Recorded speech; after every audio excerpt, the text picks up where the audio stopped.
Greetings, denizens of the tri-state area. Jacob Weil here. And Blue Dragon 5. And Dragon, I know what we're going to do today. We're going to activate the Recap-inator and discuss my favorite cartoon, Phineas and Ferb. That's right, in honor of the 15th anniversary and in preparation for the upcoming revival, I'm guiding Blue Dragon 5 here through the series, experiencing his reactions, watching it for the first time, and reliving my summer memories through the years. Today's episode is Phineas's birthday Clip-o-rama. So yeah, it's Phineas's birthday and it's a clip show. It's pretty much in the name. Dragon, how you coming down on this one then? I've seen many a clip show in my time, and this is a self-aware clip show, which I've not seen many of. I'm pretty sure. I mean, are there? What other ones can you name then? Probably Clerks. Didn't The Simpsons do something like that, or was there self-aware or whatever? Well, all I'm saying is, like, Clerks had the funniest one, where, like, episode 2, they did a clip show basically flashing back to the first episode. Flashback to the first episode, because that's all the clips they had. I don't know if that's more of like a flashback gag than a clip show, but I'd have to rewatch it to tell you for sure. But I think that's probably the most other notable example of a self-aware clip show. Admittedly, that is a pretty funny gag. Yeah. All right. So yeah, so folks, considering that this episode is pretty much just a bunch of clips, we'll be talking about like just the main meat of the episode, the stuff outside of the clips, and probably talk about some of the actual clips within them, and probably figure out the context for them. If not, we're gonna try and keep the tight ship anyway. Yeah. All right, so it's obviously Phineas's birthday, and it's kind of a shame that Phineas's birthday actually had to be in a clip show instead of an actual full-fledged episode. Yep. But it is still nice to see them celebrating his birthday, and we don't ever celebrate Ferb's birthday. Well, it's because it's always about Phineas now, isn't it? Well, also his birthday's also in February. Well, that too. February 29th, to be specific, from what I understand. Did they say that in the show? No, I think it was like confirmed outside of the show. Okay. Apparently Dan himself confirmed it. It's a weird thing for Dan to confirm, but okay. I mean, he would know better than anyone else. Well, of course he's gonna know. He birthed him. Kind of, yeah. You know, I mean, it's him and Swampy. Swampy's the other. Again, it's kind of a my two dads situation, but he birthed them. It's like, we have Aquatat here saying, I think I missed the episode where we talked about it. So, what were your thoughts on the Clip-tastic countdown? Well, the thing is, we actually talked about that in when we talked about the Quantum Boogaloo episode. Yeah, that one we condensed into the next episode. This one had a little bit more to it, so we decided to actually talk about this clip show. Yes. Granted, we're not going to talk about it very long. It's like as in depth as some of our other ones, though. No. It's like I said, for what it's worth, I thought it was pretty fun. I mean, obviously, it's fun having Doofenshmirtz and Monogram interact, but outside of that, pretty much it. Yeah. I'm excited for a new episode of Phineas and Ferb. It's just a clip show, sir. Dang it, Carl. So, yeah. All right, so Ferb's wearing a hat. A fedora, yeah. He's taking things from Perry in this case, unknowingly, of course. He stole Perry's hat. He's act, too. Yeah. So Candace, some instincts, tries to bust Ferb. And not only that, he also stole Perry's theme song, too. Yep. Ferb! Well, the orchestra has to get paid. Yep. And even if you have to appropriate a theme song to do it. Yep. So, Candace is worried about what to get Phineas for his birthday. Because, what do you give, as she points out, what do you give for the boy who can make anything? That's true. He's like Forge from the X-Men. Kind of, yeah. Oh, yeah, pretty much. He's basically kind of a cone-shaped Forge from the X-Men. That's his mutant power, Jacob. Breaking news. Like stop the presses, kids. Phineas and Ferb, actually, about the mutant agenda. In breaking news, water, wet. I don't know if that one's as common, but okay. Well, yeah. Yeah. Anyway, animated Jacob, sorry, Irving, superfan Irving, Yeah. has the idea to do a clip show. So, Jacob, why did you suggest doing a clip show? Well, it was obviously to highlight Phineas's greatest moments. Yes, and thankfully, Irving, he is very either lovingly or creepily documented every scene in Phineas and Ferb, and even the scenes that he has no reason being there for, and even before his introduction, even. Yeah, pretty much. Yeah. Which again, suspiciously like my co-host here, he's been there since the beginning as well, talking about every little, thing since the beginning and documenting it, one could say. Hmm. You planned this birthday, didn't you, Jacob? All right, gigs up. I knew it. All right, you got me. You're a birthday planner, Jacob. Dang right I am. You heard it, folks. So I also apparently never learned to play the kettle drum either. But you could have. If you had spent one iota of time not watching Phineas and Ferb and instead learning to hone your craft. But did you do it, sucker? Did you? No. No, you didn't. Yeah. Look at that kettle drum. It's unkettled. Boom, boom, boom, boom, boom, boom, boom, boom. See, now it's just the bum, but there's no bum bum. All right. Anyway, he's an inhuman monster, folks. I'm sorry you had to learn it here on the birthday clip show, but we're gonna press on. And considering considering Irving didn't have enough time to edit, considering he had to film more, he lists Buford, Baljeet, Isabella to edit additional clips. Now, admittedly, I'm not sure how good an idea this is to kind of split up the footage like that from an editing standpoint. But I mean, as we see here, it doesn't turn out that well. It doesn't really turn out that well, but it's just I mean, mainly for Baljeet and all that. Yeah, it's really a thing of like, how can you make a full sequence if you only have like one set of clips? But I mean, sometimes clip shows are like segmented under themes, but even so, I don't know. It seems like maybe this was like a faulty idea. Like, let's split up all the footage just so Candace can't get it all in one fell swoop. Yeah, it seems like the way they went about doing that. So, yeah. But apparently Phineas's clips are not the only one we have to worry about because Monogram himself has some comments about Perry's entrances.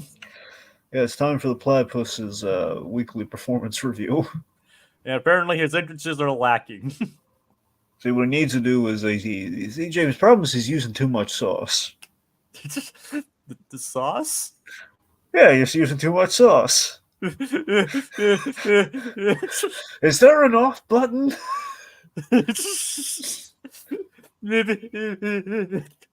All right, I'll promote you. Promotion? Yeah, you're cashier now. Now leave me to my work. I'm already a cashier, Dragon.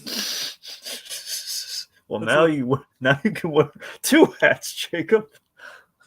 Two hats? Yes. It's doubly official. It's like Kogi is like, I'm a big X-Men fan, but I barely remember Forge. Probably he's not really used that much. Yeah, here's the thing, Forge, one of the coolest powers, yet not the most cinematic of powers. He can build anything he can conceive of. Like if he can see it, he can build it. Yeah. Like Little Blue mentions Bernard Hill, who passed away today. And did Dan have Jacob in a concept art sheet during the early development of the show during the 90s? Well, he did not have him there. Technically, Irving was part of the original pitch. Yeah. So, in a sense, he was there. And he was a gleam in the eye. I feel like this episode was made to spend less money on doing new animations. Well, that's pretty much what a clip show is. Yeah, it's kind of the Yeah, that's essentially the premise behind any clip show. And Cora got such a rap for it, you would not believe what happened. Yeah, you've told us that before a couple times. Yeah, and as I mentioned before, as I mentioned, this season has 2 clip shows in it. that's the price of high episode counts. You're gonna have to fill in the blanks of clip shows. Yep. But anyway, so as you people who have watched the show notice, they sometimes insert some new clips into these clip shows to make things more interesting. Like, wait a minute, to mess with the audience and all that. Mm-hmm. The one in this case was some kind of Perry entering a dollhouse version of his lair. Yeah. So, what do you think the context is behind that one? Well, it's either shrinking technology or it's just Carl. Carl painstakingly created a model, and Monogram thought it'd be funny. That's probably the more likely one. I think it is the latter. Yes. All right, let's chalk that up as canon then. Regardless, Monogram and Carl break the news to Perry that his entrances have. This is hilarious to me, by the way, that they've become lackluster lately and they expect more. So I love that we see Perry is genuinely devastated as we see really hilarious and amazing entrances, and they're just not impressed. Well, remember a couple episodes ago he he slid off the chair. Yeah, so they're calling him out on it. But again, I love how crestfallen Perry is, and it's like, we'll tell him about his exits in a few days.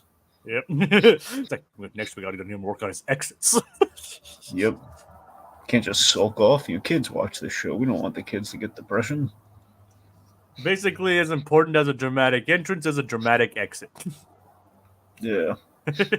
As Master Shifu once said. Mm-hmm. Anyway. So Candace's adventures first leads her to Isabella, who using manipulative editing for her own purposes. Yeah, Isabella's, she's actually doing something rather dangerous that the industry's terrified of right now, but she's doing it. She's the magic of digital editing. She's making all of her fantasies come true. Pretty much. Yeah, we did have a random clip of like a poetry slam that was kind of added in there. Isabella's poetry slam. That is kind of weird. Yeah. Give me Goofy movie too. Extremely Goofy movie flashbacks. Yep. The coffee house girl. Yeah, and PJ had game. Did she even have a name? Honestly, I don't think so. But I think she's credited with a name, but I don't think she in the movie is named. I have no idea. But yeah, calls her like Babe or something. But there's like it's got to be a real name there. But yeah, go Peach. Yeah, PJ. Peach. Anyway, I think so. It's a very jocular episode of Phineas and Ferb this week, kids. Yeah, we're gonna try and speed through this one. Yeah. Okay, so like Isabella's the whole thing of like, marry me, Isabella, and I love you, Isabella, sort of thing, but through all these like spliced together clips, it's We'll be together forever, Isabella. Like, oh yeah, you totally said that. Right, so what happened to America's favorite platypus? Well, he gets trapped in a TV by Doofenshmirtz. I love that death trap, by the way. Oh yeah. I love it. It's trapped in the TV. Honestly, something we kind of did once in Return of the Caped Crusaders of Batman. It's kind of a great death trap. We put him in the TV dinner. Remember? Oh yeah. So, I mean, it's not exactly the TV, but it's pretty close. We've put Batman both in TV dinners and in snow. We had a snow cone related death trap once. In the original. Yeah, in the original, so we saw the snow cone in live action. I'm just saying, like, the TV dinners was like that was such a good idea. I just loved that. It was like the one thing we couldn't do in live action. Because I've seen Caped Crusaders and versus Two-Face, but yeah, in Caped Crusaders it opens with Batman and Robin trapped. It was actually the trailer too. They were trapped in the in the giant TV dinner. Like Batman used like the acidity of like it was like a lemon tart or like some sort of dessert on the TV tray had like a lemon in it to eat through the to eat through the rope. Oh God, God, I love those movies so much. Let's just say Adam West went out on a high note with that one. Dear God, he did, man. I tell you. And if you count the credits, he went out dancing with Catwoman.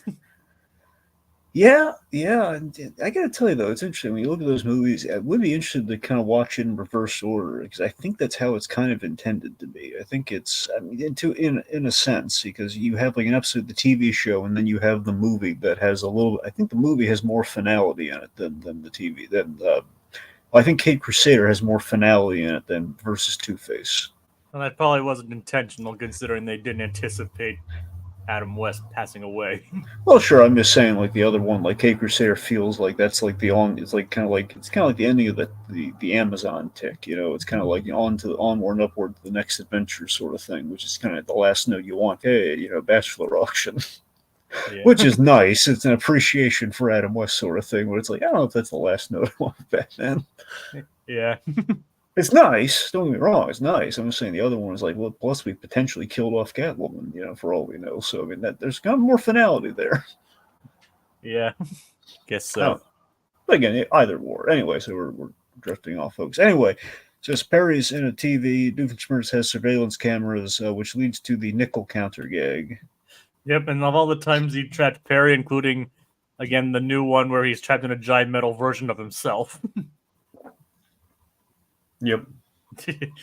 Don't even need the context for that. It's just Doof had a giant metal version of Perry and he trapped him in it for some reason. Here's the thing. I love the nickel counter gag, but I think it was used too much. I think we used it way too much throughout the episode. And plus, there's like the little kind of paranoid thing where it's like, now I keep wondering how up to date, how accurate the count is because. I don't think it's meant to be entirely 100% accurate. I think I would have been impressed if it were actually like really accurate, but it feels kind of like a half measure. But I like the gag all the same. But I do feel like maybe we used the hair too many times. We used it a lot. Yeah, I kind of did. Yeah, it's a cute joke though, especially with Doofenshmirtz and Linda. It's like I could at least buy a candy bar. Yeah, that's a great joke with Linda. Yep. That's a funny thing considering in the movie Doofenshmirtz wasn't this after across, not in production order. No, this wasn't after Across the Second Dimension. Maybe airing wise, I need to double check, but in terms of production order, which we're following, no. All right. And doesn't this episode also have the Phineas Centaur and Isabella segment?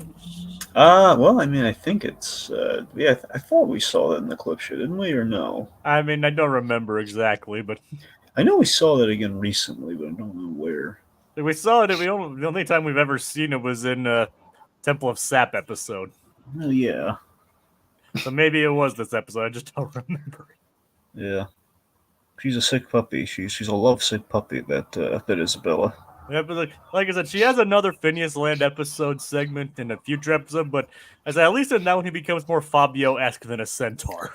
It would be funny if we did kind of like a Goofy Movie Nightmare, where at the top she's with the Phineas Centaur, and then it turns into the monstrosity at the end of the splicing episode.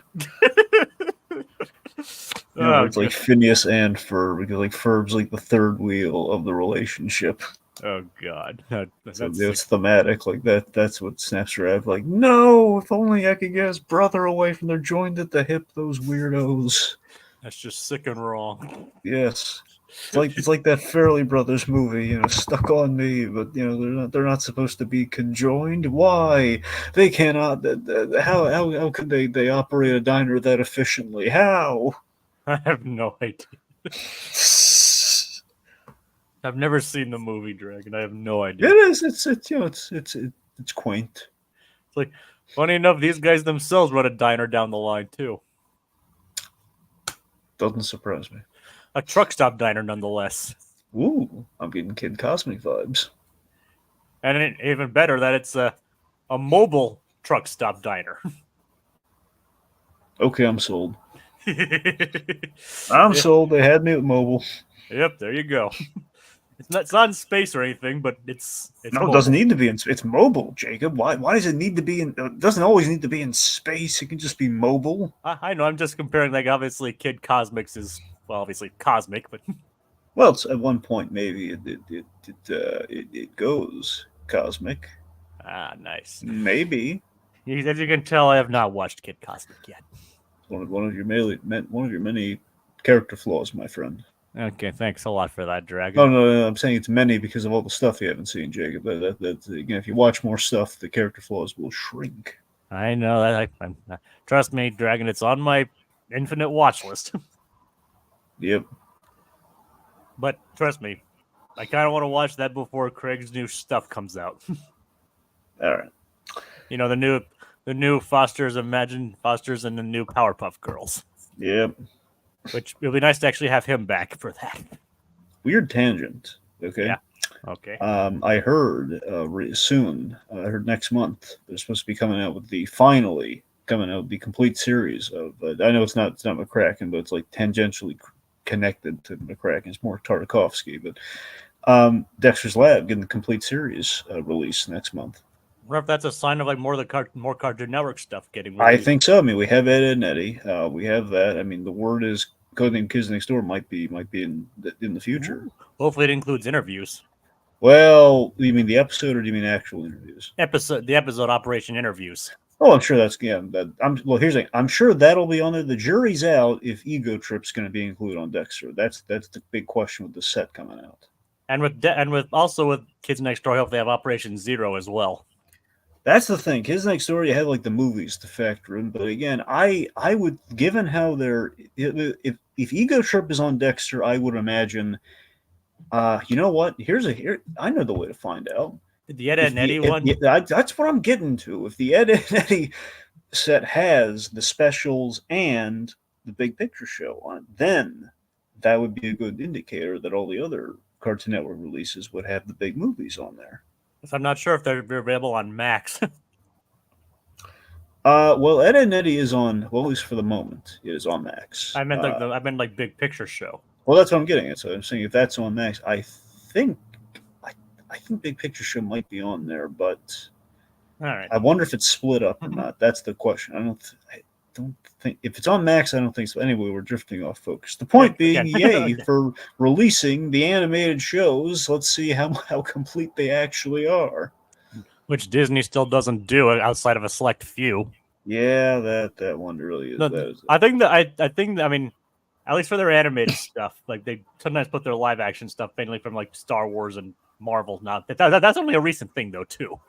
Yeah, it's like the most recent one. A lot of Billy, myself included, I was one of the Billy. I think one of the more. I think they like released this entire series of Gravity Falls, but through Shout Factory.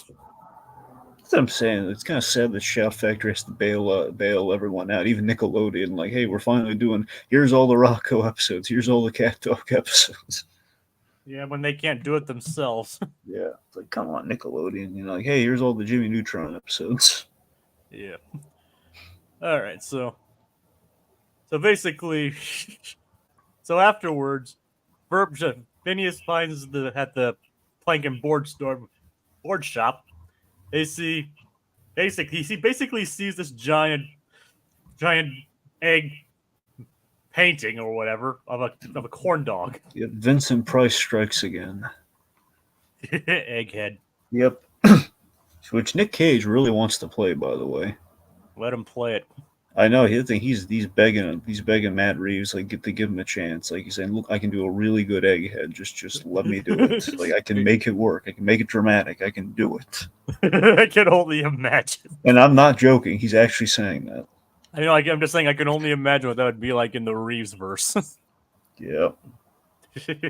I think he could do it. I mean, I think he could do it. I don't know how long. I don't know if he could be like just like an ancillary foe, like in a montage, or if he could actually be the villain.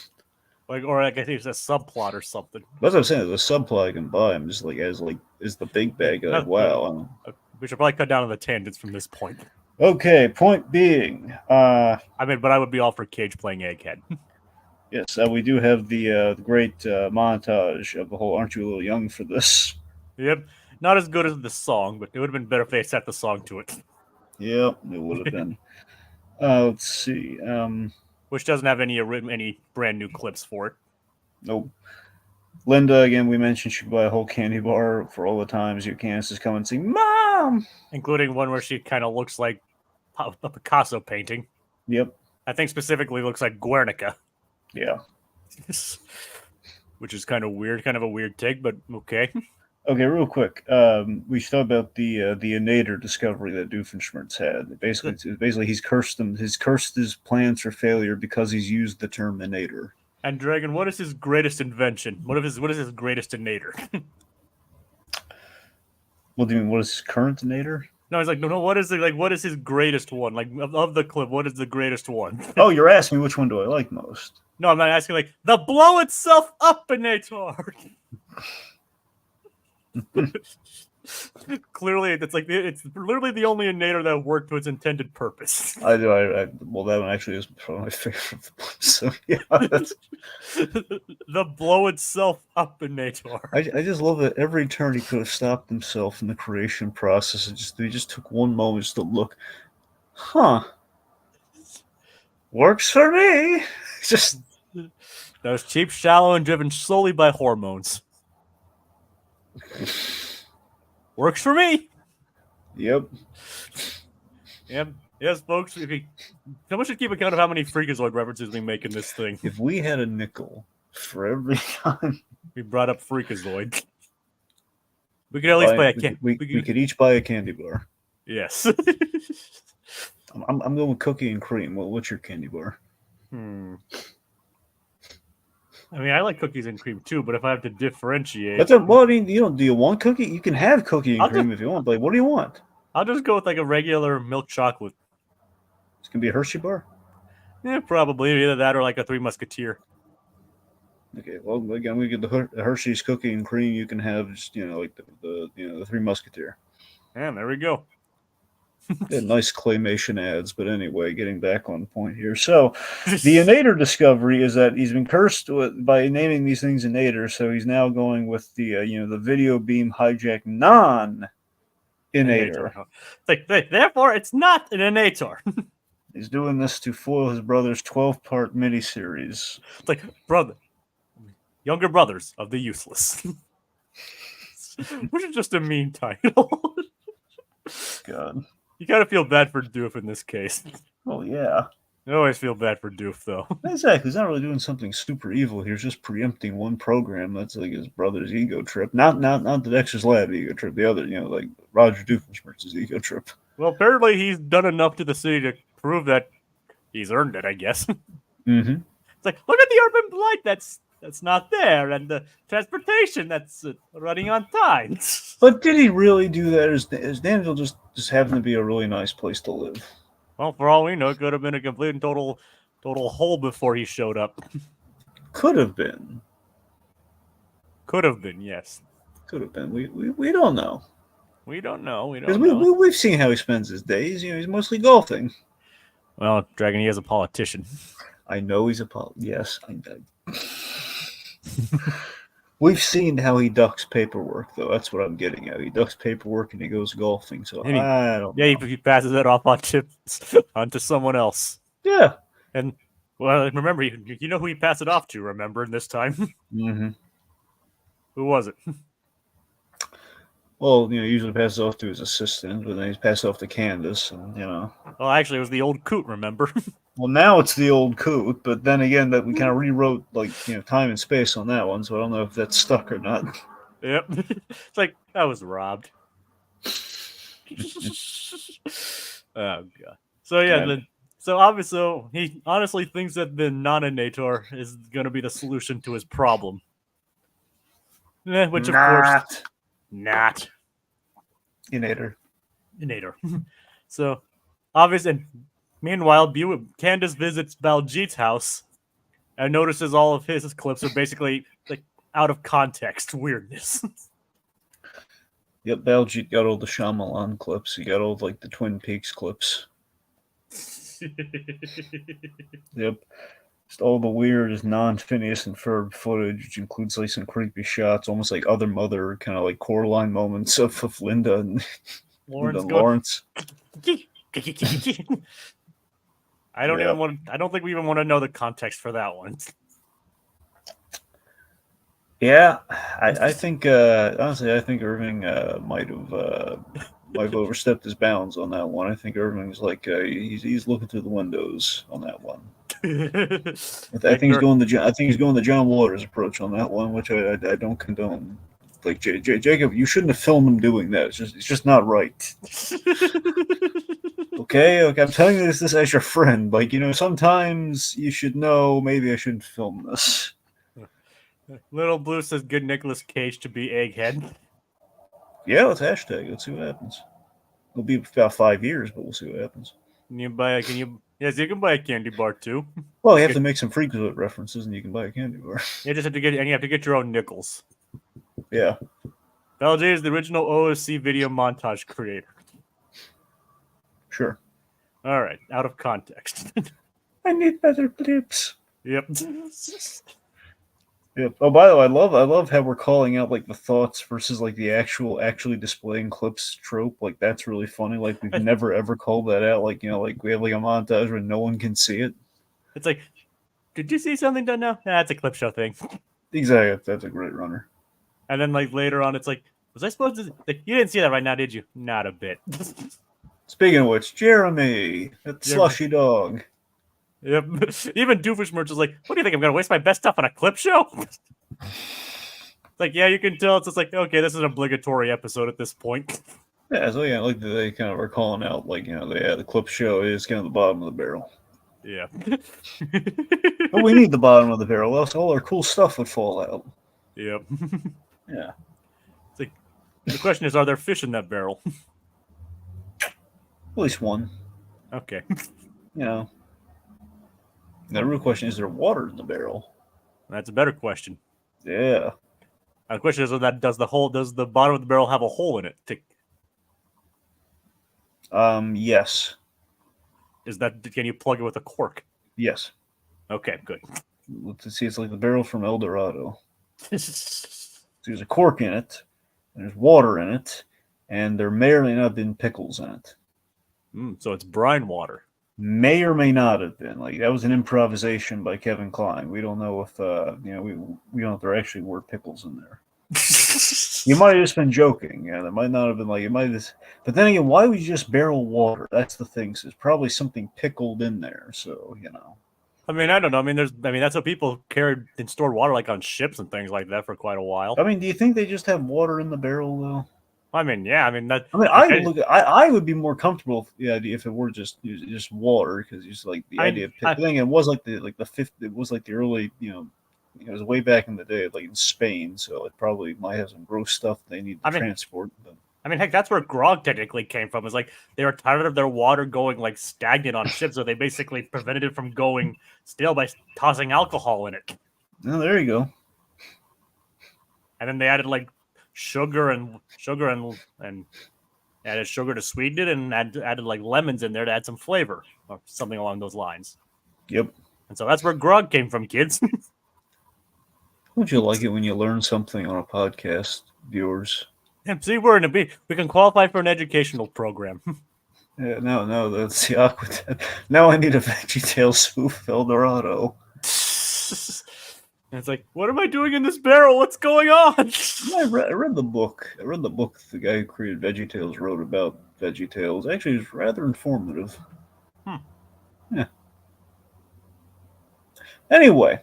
Back to Jeremy. Yeah, so Jeremy, he's a young man, works slushy dog, as we all remember. He and Phineas, a little conversation there, and we have like the great basically combination of all the weird lines. And I love how Jeremy sets him up for the clip, and initially Phineas doesn't pick up on it, very oblivious, and he says, "Wait, did you want me to tell you stuff?" Like, oh yeah, I thought of some. Oh, good. And then he's like, you didn't see any of that, did you? Not a bit. It's great. Yep, they're self-aware about it. All right, so Buford got all the good stuff. Candace swipes it, and the whole universe. It's basically Candace versus the universe. Against the universe. Yep, Candace against the universe, trying to get that the DVD to the birthday party to show Mom, and we have like the my favorite bit was the truck full of DVDs crashing, like the sea of DVDs. You're like, well, how did it get to that point? Well, she's running, and just everything is just getting in her way. Yep, but Doofenshmirtz and Perry get into a fight after reminiscing about some of the previous kerfuffles they've gotten into, including somehow, for some reason, Doofenshmirtz making an inside-out-inator. Yep. What did you make of that one? That was sick and wrong. It's like, oh great, now I have to make an outside-in-inator. Yeah. Of all of the inators that didn't have a reverse switch. Yep, that's the therapy-inator right there. Like think about how many inventions that any of the inators that he's made that have a reverse switch, and that's not one of them. Yep. I mean, think about it. Yeah, it's just the implications creep that he's going to have to build an inator like that. That's not going to be pretty. No. It's like, Norm! It's like, help! The gritty reboot wrote itself. Yep. As it often does on this show. It's amazing that how many times we don't even have to change much of the context of the episode. Yep, we turned him inside out. And that's it. Of course, my favorite, I will mention this, I think one of my favorite, I forget if it was in the montage Jeremy had or not, but, the whole, it got up and it danced away. Nope, that was one of the actual episodes. Remember? No, I know it's from the actual episode. I'm just saying I like that I'm saying I forget which clip. It was like the weird line clip montage, or if it was during the whole montage. It's like I'm not sure either. Well, whichever one I'm saying, I've always liked that line. So it's like all the fun weird lines. It got up and it danced away. Because it's the animation studio episode. The animation studio got up and it danced away. It doesn't just happen to anybody, Dragon, does it? I just love it if Pavmar explained that to his kids when he initially had to stop working on Phineas and Ferb. Well, Dad, what happened? The animation studio, remember that? Yeah, it got up and it danced away. And of course, the kids absolutely believe him because that's their father, and he does that kind of thing on the regular. Yep, to us he's Dan, to them, to his daughters, he's Dad. Yep, it's one letter. Yep, one letter difference. Yep. Anyway. Just filled in a line, turned it sideways. So Doofenshmirtz and Perry get into apparently a fight with laser remotes, which is an interesting creation. Mm-hmm. And that Perry accidentally hits the leg of the inator, sending the beam to. Great, now you sent in the wrong direction. The wrong direction. Which, of course, I really love which is like, welcome to the instructional program. Make sure the pipes are facing the wrong direction. So he listens to that, and he basically causes an overflow of water, and it leads us this special this left-handed flange tuner into Candace's hand while she's getting in the midst of a circus and everything. It's all ridiculous ordeal. A kid's like, "Can I get your autograph?" That was amazing. Which miraculously she doesn't lose the DVD. Which I like that subversion. That no, Candace actually she's successful at this. She's successful this time, all the way to the finish line. Yep. So she finally makes it to the birthday party. Mm-hmm. And Phineas has, he has a nice, warm and fuzzy speech, and the girl realizes I can't crush him on his birthday. No. I was like, I can't do this. Not on his birthday, which is nice. She would have thought. In retrospect, she probably should have thought of that first. Well, it's his birthday. I don't want to do it today of all days. Well, she thought of it when she heard his speech, and that made her realize, wait, what am I doing? Of course, she was really smart. She just stored away for in the day after his birthday. I know, but people do things irrationally in the moment. Yeah. Speaking of which, I do have a little bit of minor background here. Okay. You see, the brown-haired girl here in the center of the image, right behind Buford. Yeah, the girl's messing up our image. What about her? Well, she's actually the result of a Make-A-Wish Foundation wish. Oh, now I feel terrible. Yep, 16-year-old Tabitha Comstock, 16 years old at the time. Mm-hmm. Tabitha Comstock of Fairdale, Kentucky, provides the voice. She was able to have her wish to go behind the scenes, ran it through the combined efforts of Disney and the Make-A-Wish Foundation. See, that makes me feel like we should have got a shot where her eyes are open. Well, unfortunately, I couldn't find one on the wiki. Oh, well. Well, at least she got in the show. I mean, that's something. We got her in the image. Yep. But still, how cool is that? Well, no, it's really nice. I've heard of a couple of cases like this where we've worked in like the Make a Wish kids, so it's nice. It is nice. So, Yep. and of course, Candace is worried that she didn't actually get Phineas anything for his birthday and feels terrible. But then it's like, what's that in your hand? Yep, the left-handed flange tuner. Yep. It's like it's almost impossible to find. and of course, it's like if I had a nickel for every time you were nice to me, I don't know what I'd do with that much money. Yep. Well, it is a backhanded compliment. It's like, well, he doesn't know it's though. He probably sincerely means it. I don't know, Jay. This is where we get into the thing where you look at Phineas, you can have that in a pause setting. If you just like, you took a freeze frame of the boy, and you hear these lines, and you look at them, and you just kind of look at it. You're gonna say like, wait a minute. I think he knew exactly what he was saying with that line. Behind the smile, I think there's some intent there. I think that was Phineas's backhanded compliment. That was just him like telling it as it was. Yeah, I don't think that's it. I think Phineas legitimately meant it. Oh, of course, if he did mean it, it'd be a really weird moment. It's the show itself that's like it seems to make it turn it into a retroactive backhanded compliment. Yeah. Like it only shows like 5 cents. Which, as we've seen in the show, Candace has done a lot more nice things for Phineas and Ferb than 5 cents worth. Yeah, it's 20 cents worth. Probably more than that, but yeah. No, you're right. I'm just saying it's probably still. I don't know if it's enough to buy a candy. Well, especially in this economy, it's not enough to buy a candy bar. Probably not. No. maybe gum, but who knows? So speaking of things like, what did you think of like the debacle with the cake? It's like all those penguins jumped from the cake, and I think it was carried away by a freak tornado. And yet they still don't buy any of Candace's excuses. Yeah, it was weird. It was like all that stuff happens, and they still don't buy Candace talking about any of that stuff. So a little bit of a double standard there. Of course. So that ends the episode. It's like and of course Doof learns a lesson as well. Perhaps Inator wasn't part of wasn't the problem after all. Good. Yep. And that Buford should have gotten the deposit on the elephant. I think that about does it. What do you think, Dragon? I think so too. All right. Any closing thoughts then?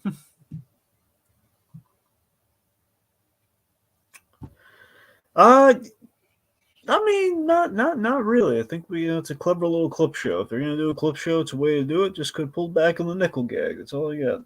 All right. Do you want to take like some little bit extra time, like maybe that's like a minute or so, and tease what you guys are doing tomorrow? Yeah, sure. Again, assuming nothing catastrophic happens, we're beginning our journey. We used to do something called Spielberg Month, where we basically we're celebrating the cinematic catalog of Steven Spielberg. But we finished all those, or at least we're caught up on all those. Bless him, right? Pounds out a lot more. Relatively quick, but I don't think it's going to be for a while. Regardless, we kind of shifted gears to another director to celebrate for basically kind of a 3 season kind of a 3-chapter 3-season kind of commitment. Hayao Miyazaki. We're doing Miyazaki is what we're calling it. So Miyazaki, we got basically. Again, three seasons in mind. Here, season 1 is we're basically kind of four movies an installment of the 12 movies that he did, and so we're starting, as you can guess here, with Kiki's Delivery Service. Yeah, one of the early Ghibli successes. One of the early Ghibli successes. Yep. So Tiki and Dragon will be covering that tomorrow, barring any unforeseen circumstances. It's plenty. We are going to be covering it. Just ideally things will go right. We're going to do it Monday. If not, maybe Tuesday. But it's only if something goes wrong. But again, we're doing it. It's coming at you, folks. The first episode's coming at you, and throughout May, we're talking 4 Miyazaki movies. So yeah. So give it up for Miyazaki. Miyazaki. Yes. So Miyazaki. and you'll find out what the remaining 3 this month are as we continue forward. Yeah. So I think that does it. Thank you, Aquatad, Little Blue. We had Claude here briefly. We had Claude in there briefly. Little Blue, Code Geass. Thank you all for tuning in. And join us for next week's episode, in which the boys build a supercomputer and then have a little fun at the fun house. Good night, everybody. Night. Good night. If I had a nickel for every time. Bye, Ken.